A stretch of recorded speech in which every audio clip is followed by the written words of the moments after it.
Halo semuanya, welcome back to my channel. Kali ini aku akan ngebahas soal UTBK Sosum yang sering keluar, yakni pelajaran sosiologi. Kita langsung masuk ke soal yang nomor 1. Soal nomor 1. Pertentangan antara kelas borjuis dan kelas proletar menurut Karl Marx dapat dijelaskan dengan perspektif A. Imajinasi sosial, B. Definisi sosial, C. Konflik sosial, D. Interaksi simbolik, dan E. Struktur fungsional. Perlu kita ketahui bahwasanya Karl Marx adalah tokoh yang sangat terkenal dalam bidang sosiologi. Adapun teori Karl Marx yang sangat terkenal dalam bidang sosiologi yaitu teori tentang konflik sosial. Dalam teori Karl Marx tentang konflik sosial, dia mengatakan bahwasanya di dalam kehidupan masyarakat terdapat dua kelas, yakni kelas borjuis dan kelas proletar. Yang dimaksud dengan kelas borjuis adalah kelas-kelas para pemilik modal, contohnya adalah pengusaha. Sedangkan kelas proletar adalah kelas yang tidak memiliki modal, contohnya adalah kaum buruh. Nah, dalam hal ini konflik sosial dapat terjadi dikarenakan faktor ekonomi. Faktor ekonomi yang dimaksud di sini adalah penguasaan terhadap alat-alat produksi yang dilakukan oleh kaum borjuis terhadap kaum proletar. Walaupun kita ketahui bahwasanya jumlah kelas borjuis dalam kehidupan masyarakat itu sangat sedikit, tapi mereka justru memiliki kekuasaan yang lebih besar daripada kaum proletar yang jumlahnya lebih banyak. Jadi karena itulah kaum borjuis dapat bertindak semena-mena terhadap kaum proletar yang tidak memiliki kekuasaan, yang pada akhirnya hal tersebut dapat menyebabkan terjadinya konflik sosial.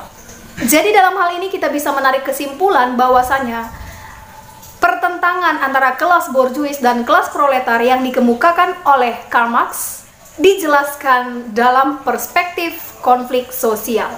Jadi untuk soal yang nomor 1 jawabannya adalah C, konflik sosial. Kita masuk ke soal yang nomor 2.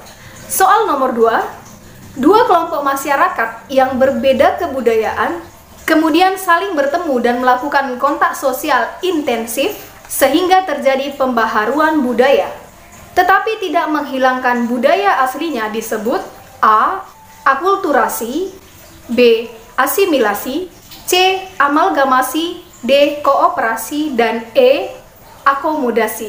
Nah, untuk menjawab soal ini kita harus mengetahui penjelasan dari setiap poin-poin yang ada. Untuk pilihan A adalah akulturasi. Nah, akulturasi artinya pencampuran dua kebudayaan yang menghasilkan kebudayaan baru tanpa meninggalkan kebudayaan lama.